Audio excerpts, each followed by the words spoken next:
Our guest tonight is Jane Sanders, the wife of Bernie Sanders, who dreams of being the next First Lady. So now we're going to talk more about the concrete jungle where dreams are made of. That's New York and the April 19th primary, a week from tomorrow. She rolled her eyes when you said dreams of being First Lady. Sort of. How's New York going so far? This is like a rough and tough state with media in this city. How's it going? It's our state, you know, both of us born and bred here, and it's been amazing. It's been really good to be home. Going down to Coney Island yesterday, having so many people out there. South Bronx, 18,500 people out in the audience and at a rally. I mean, it's been fantastic. So your husband has said, and the campaign has said, you may be from Vermont, but you're not intimidated by this. Is this intimidating at all to run here and with all the spotlight and glare? Well, I mean, we're not intimidated by New York. We just love it. Now that you mention it, probably we should be about the election, but because Secretary Clinton represented New York, but it feels like home to me. Just do this. Do you think your husband has made this complaint that the process has been unfair, given the way the delegate, rules are designed in many cases? Do you agree with that? Do you think it's been unfair? I don't think that he thought so much it was unfair. It does seem kind of silly that 30% of the votes that you need are they're superdelegates. They're people that are not the voters. So that doesn't seem quite right. I know that that's what the Republicans wish they had at this point in time. We just don't agree with the way that one person, one vote. But what would you say to your grandkids who say, hey, Grandpa won with Wyoming by 12 points and they got the same number of delegates? How does that work, Grandma? What would you say? Yeah, it's every state has its own rules. I don't like how they figure it out, but it doesn't quite make a lot of sense to me. But those are the rules that were set before we entered, and those are the rules we're playing by. So unlike Donald Trump, you wouldn't say these rules are corrupt or fixed or No, everybody does you. their own way. It's kind of interesting to see that it's all different state by state. I'd like to see more of a federal election that you win a state and every state has the same requirements for registration. For instance, independents can't vote in New York, and we're building the Democratic Party, and yet we're keeping them out if last October they didn't decide to run to register as Democrats. That doesn't seem smart. You mentioned the superdelegates and the role that they play, obviously. If you're trying to sway them and bring them over, what's your message to them? What do you say to them? Well, I think the key is to look at who's the best candidate for the general election. I mean, Bernie wins, whoever the Democratic Party nominee is going to win the base of the party, the Democrats. But who wins the independents and who sways some of the Republicans? I think Bernie has done that throughout his whole career. He wins independents everywhere. In our own state of Vermont, in his last senatorial election, he got 25% of the Republicans because they say, we know you, we trust you, we might not agree with everything you're saying, but we know we can count on you to do what you say. So I think he's a much better candidate, even predicting it that way. But if you look at all the polls, he's doing much better against all the Republicans than Secretary Clinton is. Okay, Jane Sanders, stand by. We're going to come back more with Jane Sanders of Vermont and New York right after this.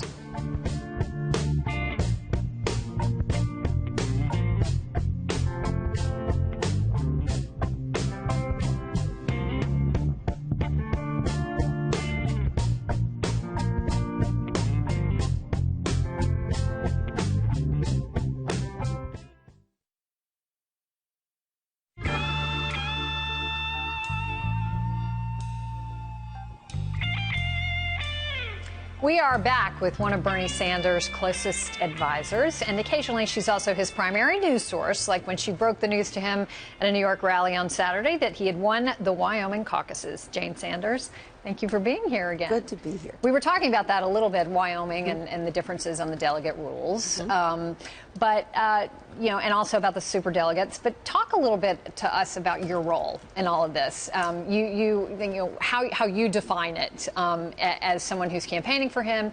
You're very involved, I know, in his ad making. How do you see your role in the campaign and what you're spending time on? Well, there's about a half dozen of us that really work with Bernie on anything that is necessary, a strategic role. But it started with just buying the furniture for the office. You know, I mean, whatever needed to be done was done. And now I travel with him a lot, which has been really nice. And really just talking about strategy, scheduling, and television advertising. So apparently there's one role that you have uniquely. You're the family CPA. You do the taxes. Well, TurboTax. Yeah, doing TurboTax. So here's a candidate who says, trust me, when I release my taxes, there'll be no problem. Yeah. But he won't say when he'll release them, how much he'll release, or what's in them. And that's my fault. He said to me, we have to answer this. And I said, well, I was expecting that when they were due, we would be releasing them. Right. And but how about the prior years? Well, sure. I'll have to go back and find them, but yes. Are they're not on file anywhere? They're on file, but we haven't been home for a month. Right. So 2 weeks ago, people asked, the Clinton campaign or somebody asked, and we said, oh, of course we'll release them, and we will. And in full, not a summary, not individual pages, Sure. the whole thing. Sure, no problem. If Donald Trump or some other candidate said, trust me, I'll release them eventually, trust me, would you say, oh, that's fine, there's nothing in them, no problem? Or would you say, we really need to see those? I would say, well, when they're due, I would expect them to come out. Now, I have to tell you, every other year, I ask for an extension, but this year, we knew I couldn't do that. Right. So you'll release how many years? I don't know. How many do you want, Mark? I think the Clintons have released 8.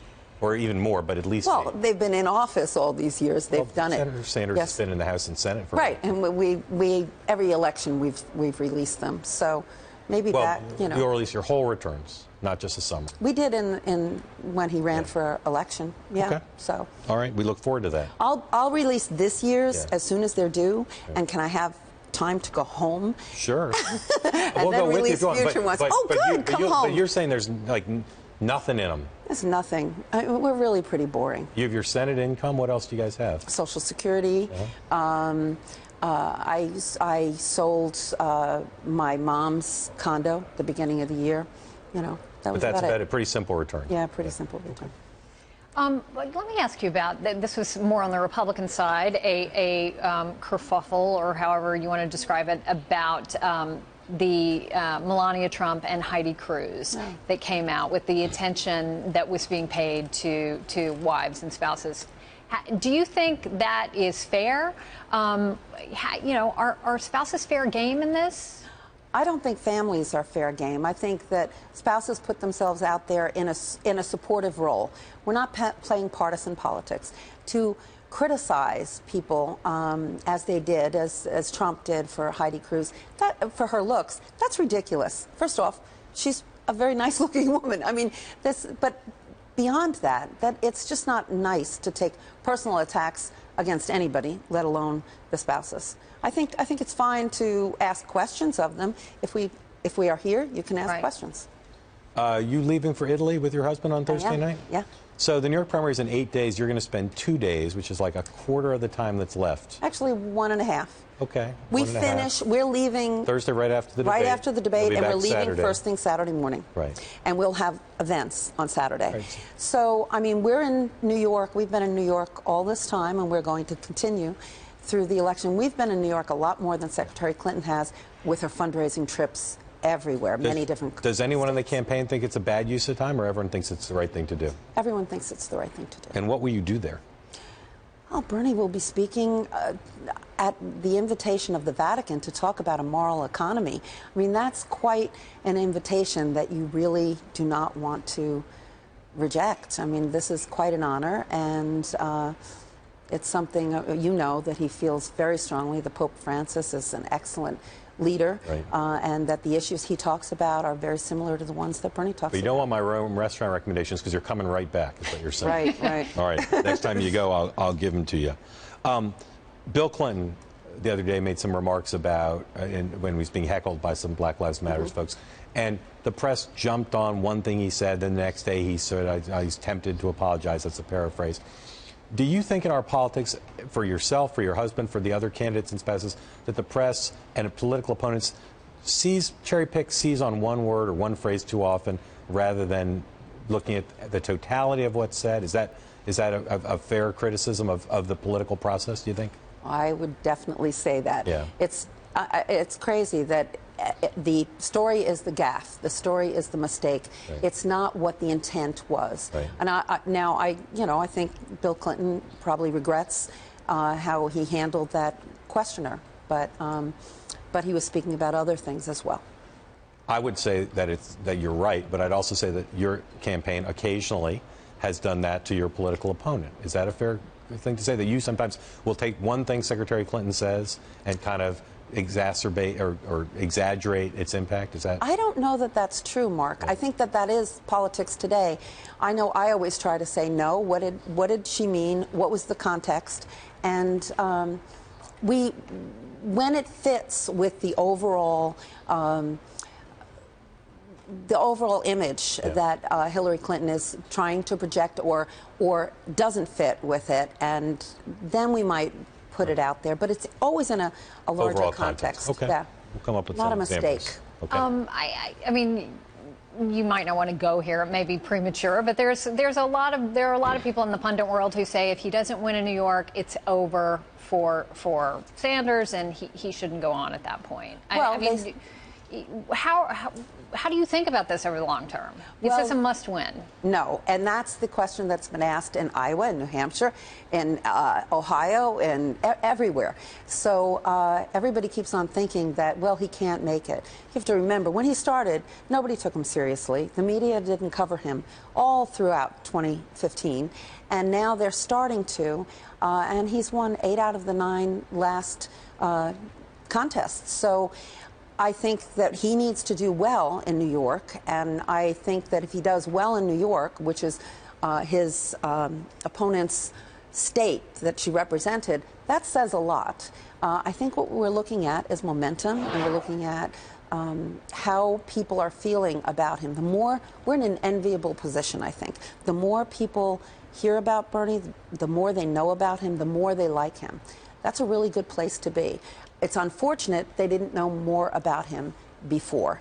And we didn't decide to run until May, or April, I guess. Superdelegates from, say, Massachusetts, the state Secretary Clinton won narrowly, but she won. Should they be free to support Bernie Sanders and not go along with their the voters in their state? My feeling is with 30% of the votes that you need, that they're superdelegates, most of them have been elected to represent their state. So I would think that those representing their state would look to, when you have a very large margin, 2/3 or more, that I would think that would be a given. I know that's how I'd comport myself if I were elected. If the state's close, superdelegates should be free to vote either way, but it's a wide margin. Superdelegates have to use their judgment. That's why they're superdelegates. That was the thinking, that they would be able to use their judgment and make some decisions. Even use their judgment. If they say, I think Bernie Sanders is better than Hillary Clinton, even though my state voted overwhelmingly for Hillary Clinton, you think they should support Bernie Sanders and not go with the overwhelming majority of their voters? No, I think they should go with the majority of their voters. They should. I think so. And so not use their judgment, but follow their But I mean, I think, as I said, the majority, a big majority, but a small majority. I mean, we've tied so many So if it's close, they should use their judgment. But if it's a big margin, they should vote with the people. I think they'll do whatever they want to do, and I'm not here to direct them. But it seems fairer, put it that way. It seems fairer to have people, when Bernie wins 70, 80% of the vote in elections, that these superdelegates follow there.